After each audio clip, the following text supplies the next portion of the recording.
Hi everyone, this is Swapna. Today we are going to discuss about black box testing and white box testing. Okay, so these techniques are used in software testing in order to test the software which has been developed. So, firstly, what is a black box testing and what is a white box testing? A black box testing, as we will describe it later. Now, black box testing is a functional testing which will involve some of the techniques like equivalence partitioning, boundary value analysis, and cause effect graphing. Whereas white box testing is also called as structural testing. It involves some of the techniques like coverages testing, statement coverage, branch and decision coverage, and path coverage. Okay, so now we will describe in brief what is the meaning of black box testing and what is white box testing. Now, coming to black box testing is just depending upon the inputs and outputs of the software system. That is, when a software is developed, the testing is performed only based on the inputs and the outputs which are passed for the software. That is, only the internal part of the software is being tested by using the black box testing. Okay, next. Here, some of the test cases that satisfy which are used in the black box testing are, first one is it will reduce the count, that is the additional test cases by designing reasonable testing. And the second one is a test cases will tell that it is a presence of or absence of the classes of errors.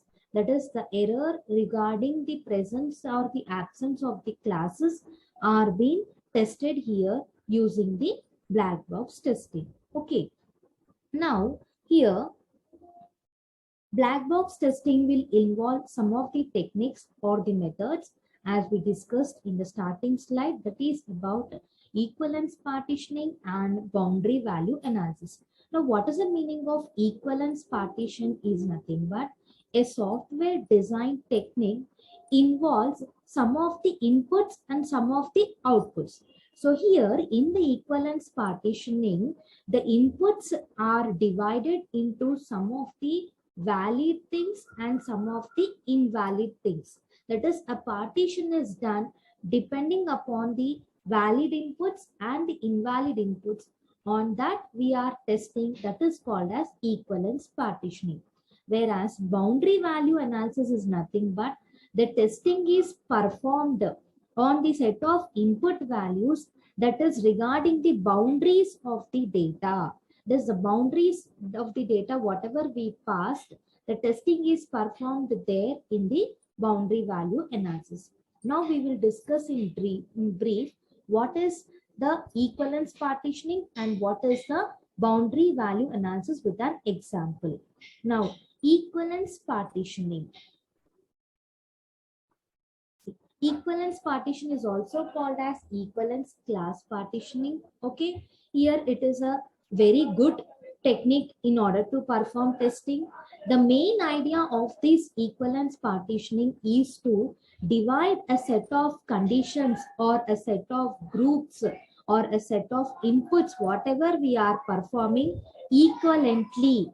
Okay, that is called as equivalent partitioning. That is, the inputs whatever we pass are divided into valid inputs and the invalid inputs. Okay, now how these valid inputs and invalid inputs are finded out here. See, for example, I want to give a set of characters. A text has to be passed which consists of set of characters, and the character must be a length of 6 to 10. For example, if I have a software which has been developed, which has to be passed a set of characters which will be a length up to 6 to 10 characters. So if I pass the characters from 0 to 5, it comes under invalid. If I pass a set of characters from 0 to 5, then it comes under invalid input. But if I pass up to 6 to 10, then it comes into valid input. Whereas if I pass from 11 to 14, then it comes under invalid input. So here the set of inputs, whatever we are passing, are divided into valid and invalid. So valid is nothing but when we pass the characters from 6 to 10, then that inputs are called as valid inputs. If I pass from 0 to 5, invalid. Even 11 to 14 also comes under invalid. So like that, we are dividing, we are giving a partition for the inputs, whatever we are giving. That is called as equivalence partitioning technique. Okay. Next, coming to boundary value analysis. Now, what is the meaning of boundary value analysis is, as I said, we are defining the errors depending upon the extreme ends of the input. That is, whatever the inputs we are passing to the extreme ends of that, we are dividing our test cases. That is, the test is done on the boundaries of the software. Okay.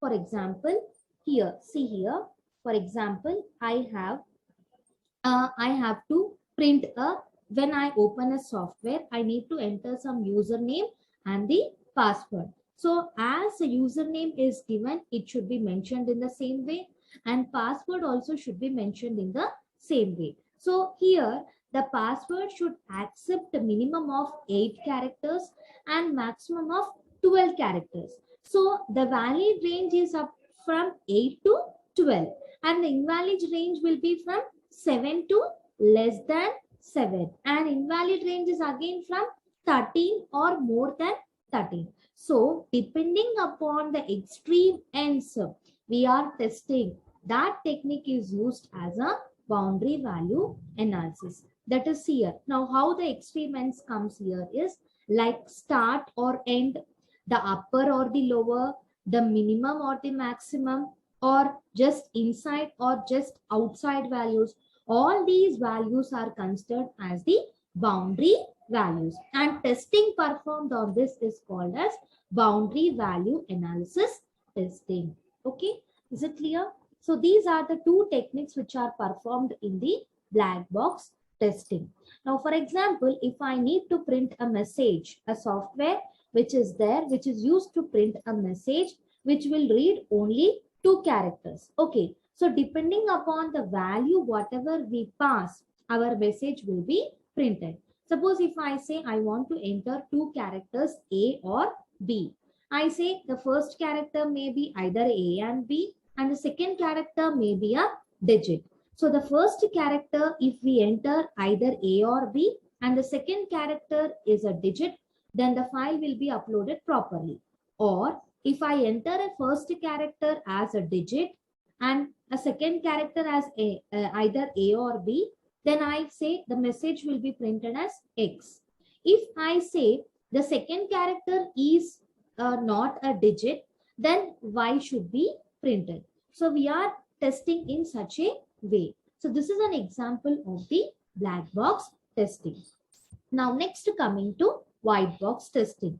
These white box testing is also called as clear box testing, open box testing, glass box testing, transparent box testing, or code based testing or structural testing, because it is tested through the internal structure, the design and the implementation of the item or the software. So it is called as clear box, open box, glass box, or transparent box. That is, the entire software is being tested. Every part of the product is being tested by using this white box testing. As we said, our black box testing is tested depending upon the inputs and the outputs only, whereas internally. Whereas our white box testing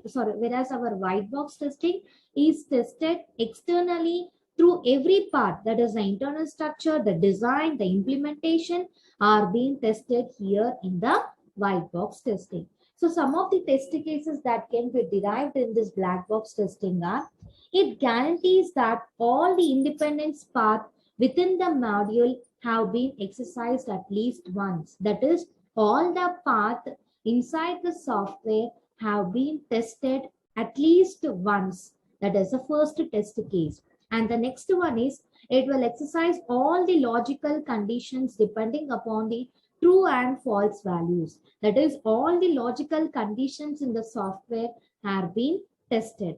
Then all the loops at their boundaries are also tested in this white box testing. Then coming to internal data structure to ensure their validity are also being tested. So these are some of the techniques which are performed in the white. These are some of the test cases which are performed in this white box testing. Now coming to the structure of the white box testing, here the test case is input, it is an application code and the test case output. That is the entire software is being tested here in the white box testing. Why and when to do white box testing is it is mainly used to detect the logical errors in the program code. That is a program code, logical errors are being tested here. And it is used to debug a code, find random errors, and uncovering incorrect programming assumptions are also found out by using this white box testing. Okay, it is done either at the low level design or at the implementable code. It is done on the part of design or on the part of implementable code. Especially we use here unit testing, system testing, and integration testing are the levels which are used in this white box testing in order to perform testing. So next, coming to what are the techniques involved in the white box testing is the statement coverage, the branch and the decision coverage, and the path coverage. The statement coverage is nothing but it is a technique. It is performed a test on all the programming statements.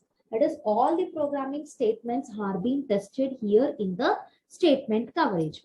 Whereas branch and decision coverage is nothing but the testing is performed on all the branches, all the branching statements, all the looping statements are being tested at least once by using this branch and decision coverage. Next, coming to path coverage. Path coverage tells us that all the paths in each statement, in each branch are being tested and covered by using this technique in the white box. Okay.